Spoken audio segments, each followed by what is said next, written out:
नारद का प्रणाम स्वीकार करें। भोलेनाथ, क्या आपने नंदी महाराज को मूर्तिवत बना दिया है? नंदी ने स्वयं मूर्तिवत स्थिर रहने का निश्चय किया है, जिससे इन्हें कोई कार्य न करना पड़े। हाँ? नहीं नहीं स्वामी, ऐसी कोई बात नहीं है। आप कुछ भी कहें भोलेनाथ, मैं अपने निश्चय पर अटल हूँ। अपने निश्चय पर अटल रहना अच्छी बात है नंदी। इससे हमारे अन्य भक्तों को प्रेरणा मिलेगी। नारायण नारायण, आप सत्य कह रहे हैं भोलेनाथ। नारद, आज तुम्हारे मन में कोई प्रश्न नहीं, फिर कैलाश पर आने का कोई विशेष कारण है? नारायण नारायण, मैं प्रश्न ढूंढ ही रहा था भोलेनाथ कि आपने मुझसे प्रश्न कर दिया। अब आपके इस प्रश्न के कारण मेरे मन में भी एक प्रश्न उत्पन्न हो गया। यदि आप आज्ञा दें तो प्रश्न पूछूं? कैसा प्रश्न? हर प्रातः काल माता पार्वती पूजा की थाली लेकर यहाँ आती है, आपके सम्मुख खड़ी होकर आपके आरती उतारती हैं, फिर आपके चरणों पर पुष्प अर्पित करती हैं। वो शक्ति स्वरूपिणी माता पार्वती इस समय यहाँ उपस्थित क्यों नहीं है भोलेनाथ? ये प्रश्न पूछकर तुमने हमें निरुत्तर कर दिया है नारद। हम स्वयं नहीं जानते कि हमें समाधि से जगाने वाली देवी पार्वती अब तक क्यों नहीं आई। तुमने तो मूर्तिवत बने रहने का निश्चय कर लिया है, इसलिए हम तुमसे कुछ कह भी नहीं सकते। अब तो नारद के प्रश्न का उत्तर जानने के लिए स्वयं नारद को ही भेजना पड़ेगा। जो आज्ञा भोलेनाथ। मैं तुरंत माताजी के कक्ष में पहुंचकर देखता हूँ कि उन्हें इतना विलंब क्यों हुआ। नारायण नारायण। मेरा कार्य आपने नारद जी को क्यों दे दिया भोलेनाथ?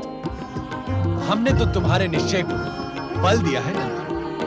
अब तुम रात दिन आठों प्रहर 60 घड़ी इसी प्रकार खड़े रहोगे, चाहे हम यहाँ हो या ना हो।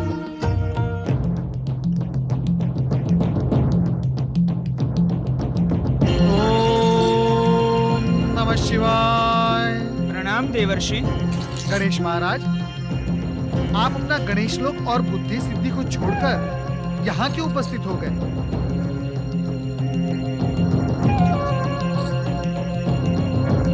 अरे, आप मौन क्यों हो गए गणेश महाराज? आप कुछ कहते क्यों नहीं? मैं मौन इसलिए हूँ देवर्षि कि आपके प्रश्न का मेरे पास कोई उत्तर नहीं है, और ये कहकर मैंने ये मौन भी तोड़ दिया है। अब आप मुझे ये बताएं कि माता पार्वती कहाँ है? ये विचित्र प्रश्न आप क्यों कर रहे हैं देवर्षि? माता जी भला अपना कक्ष छोड़कर कहाँ जाएंगे? मैं ये प्रश्न इसलिए कर रहा हूँ गणेश महाराज कि मुझे भगवान भोलेनाथ ने माता पार्वती को यहाँ से ले जाने के लिए भेजा है। सावधान देवर्षि, आप उनके कक्ष में प्रवेश नहीं कर सकते। अरे, ये उनकी आज्ञा है। ये आप क्या कह रहे हैं गणेश महाराज?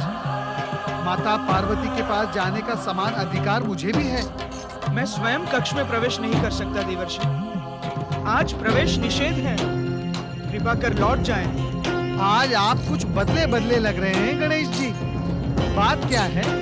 बात कुछ भी नहीं है देवर्षि। माता ने मुझे आज्ञा दी है कि किसी अन्य व्यक्ति को मैं उनके कक्ष में प्रवेश न करने दूं। तो क्या मैं अन्य हो गया? मैं भी तो एक प्रकार से शिव परिवार का सदस्य हूँ। आप मेरी बात क्यों नहीं समझ रहे हैं देवर्षि? भगवान शिव के अतिरिक्त शिव परिवार के किसी भी सदस्य को आज माता के कक्ष में प्रवेश का अधिकार नहीं है। आप मुझसे वाद विवाद न कीजिए। कृपा करके लौट जाएं। कृपा कर आप मेरी बात तो सुने। मैं कहता हूँ, मेरे भीतर प्रवेश करने से माता पार्वती रुष्ट नहीं होंगी। वे आप ही के समान मुझे भी स्नेह करती हैं। यदि आपको मेरी बात पर विश्वास नहीं है तो आप मुझे भीतर प्रवेश करने दें, तो देख लें। आपकी चतुराई मेरे सामने नहीं चलेगी देवर्षि। देवर्षि, मैं आपसे विनती करता हूँ, कृपा करके मुझे आपका अपमान करने पर विवश ना करें। जैसे आए हैं वैसे ही लौट जाएं। माता! देवर्षि, देवर्षि, मैंने आपसे पहले भी निवेदन किया है कि आप मुझे आपका अपमान करने पर विवश ना करें। कृपा करके माता की आज्ञा की अवहेलना ना करें। आपको भगवान शिव की शपथ है। लौट जाएं। भगवान शिव की शपथ? छोटी सी बात से बात शपथ तक पहुंच गई। भोलेनाथ, ये क्या हो रहा है? गणेश जी मेरे साथ इतना रुक्ष व्यवहार क्यों कर रहे हैं? देव ऋषि नारद माता का संदेश लेकर अभी तक नहीं लौटे। मैं जानता हूँ प्रभु, जब तक मैं वहाँ नहीं जाऊंगा माता पार्वती यहाँ नहीं आएंगी। आप मुझे वहाँ जाने की आज्ञा दें भोलेनाथ। अर्थात हमारी आज्ञा के नाम पर तुम अपना दृढ़ निश्चय तोड़ दोगे नंदी? क्या खड़े खड़े तुम्हें थकान हो रही है? थकान का तो प्रश्न ही नहीं है भोलेनाथ, आप ही का अंश मुझ में समाया हुआ है। जब आप समाधि लगाकर नहीं थकते तो हम खड़े खड़े कैसे थक सकते हैं भोलेनाथ? नंदी, जब तुम अपना निश्चय तोड़ ही नहीं सकते तो देवी पार्वती के पास जाने का प्रश्न ही कहां उठता है। ऐसा प्रतीत होता है कि आज देवी पार्वती हमसे रुष्ट है, इसीलिए नारद के मनाने पर भी नहीं आ रही है। भोलेनाथ, भोलेनाथ, यहाँ आने का और माता जी को मनाने का तो प्रश्न ही नहीं उठता। जब आपके सुपुत्र गणेश जी अपने परिवर्तित रूप में वहाँ द्वारपाल बने हुए हों और फिर हमें रोक भी रहे हों, तो फिर माता जी के दर्शन भी दुर्लभ हो जाते हैं। भोलेनाथ, श्री गणेश, कैलाश आए मुझे पता भी नहीं चला। हम अभी उनके दर्शन करेंगे और साथ में माता पार्वती को भी ले आएंगे। अपने निश्चय पर दृढ़ रहो नंदी। यदि तुम अपना निश्चय तोड़ दोगे तो हमें अत्यंत दुख होगा। भोलेनाथ, ऐसा प्रतीत होता है कि आजकल गणेश जी मातृभाव से अधिक प्रभावित हैं। आपका कथन सत्य प्रतीत होता है, अन्यथा ऐसा कभी नहीं हुआ कि कैलाश आने पर पहले वे हमसे न मिले। भोलेनाथ, स्वयं मैं आश्चर्यचकित हूँ कि गणेश लोग छोड़कर द्वारपाल के रूप में यहाँ कैलाश में क्यों हैं और उनके आने का प्रयोजन क्या है? तब तो हमें ही जाना होगा और जाकर देखना होगा कि ये परिवर्तन कैसे हुआ, क्यों हुआ। नारायण, हाँ?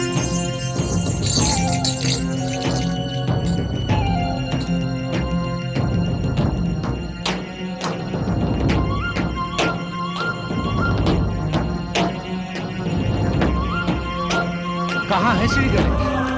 अभी अभी तो यहीं थे गणेश महाराज। भोलेनाथ, हो सकता है गणेश जी माता पार्वती के कक्ष में भीतर गए हो। नारद, कहीं तुमने गणेश को स्वप्न में तो नहीं देखा था?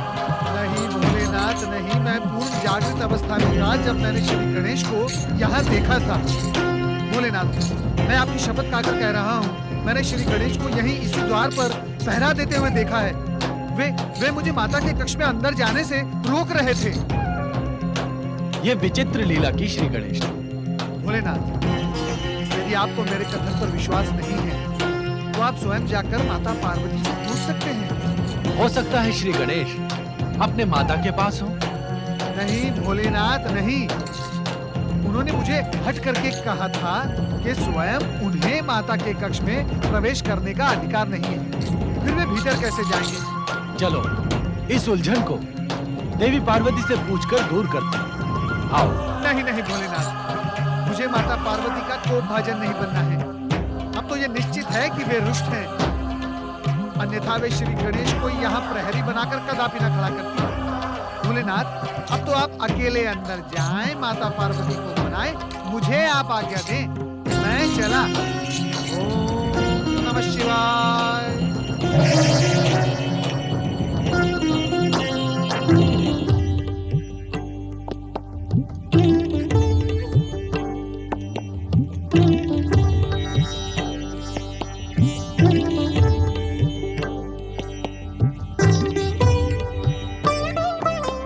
आंखें खोलो देवी, हम आ गए हैं। आंखें खोलो पार्वती।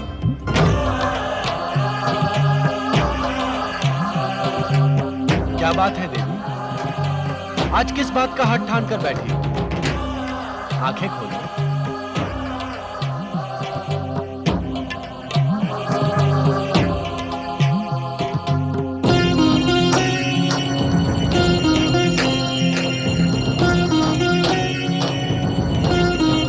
ऐसे अपरिचित और बेधक दृष्टि से क्यों देख रही हो देवी? क्या हमसे कोई त्रुटि हुई है? ऐसी निरुत्तर कब तक बनी रहोगी देवी? कुछ तो बोलो।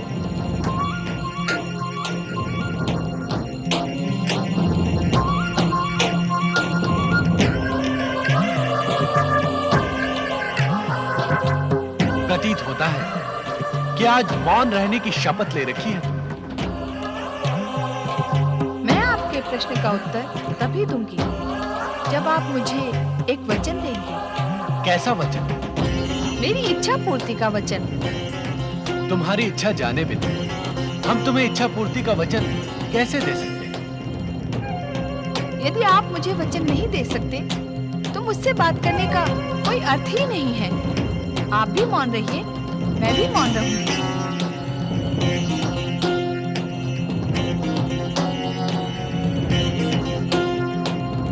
रूठी हुई देवी को मनाना हमें आता है। यदि आप मुझे वचन नहीं दे सकते तो मुझे अकेली छोड़ दें और अपने समाधि स्थल पर जाकर ध्यान लगाएं। नहीं, इस समय हम ध्यान नहीं लगाएंगे। पहले हम तुम्हारा रोष शांत करेंगे। हमें पता तो चले कि तुम किस बात पर रुष्ट हो और क्या कहने से मान जाओगी। आप मुझे वचन देंगे तो मैं मान जाऊंगी।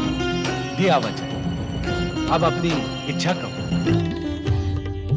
स्वामी, यहाँ से दूर किसी ऐसे शक्तिवन की रचना कीजिए जहाँ समस्त पुरुष जाति नारीमय हो जाए, जहाँ पुरुष के अधिकार और अहंकार तथा छल कपट और संघर्ष का कोई कारण ही ना रहे, जहाँ के पेड़ पौधे पशु पक्षी समस्त वातावरण नारीमय हो जाए। आप स्वयं भी पुरुष रूप में न रहें, जहाँ केवल प्रकृति की प्रधानता हो, पुरुष की नहीं। तुम्हें यह विचार किसने दिया देवी? और तुमने हमसे बिना पूछे यह हठ धारण क्यों किया? क्योंकि अपने इस निश्चय को आपसे मनवाने का और कोई उपाय नहीं था। इसीलिए तुमने गणेश को यहाँ बुलाया और द्वार पर प्रहरी बनाकर खड़ा कर दिया। गणेश? गणेश को तो मैंने नहीं बुलाया। समझ में नहीं आया देवी, ये गणेश लीला थी या नारद लीला? आप सब समझते हैं स्वामी, वह शिव लीला ही होगी। नारद को चकित कर देने के लिए आपने स्वयं ये लीला रची होगी। अब बातों बातों में आप ये न विसार देना कि आपने मुझे एक वचन दिया है। हमने वचन दिया है तो उसका पालन भी अवश्य करेंगे। इसमें भी आप कोई लीला तो नहीं रचेंगे ना स्वामी? वो लीला हमारी नहीं, तुम्हारी होगी देवी।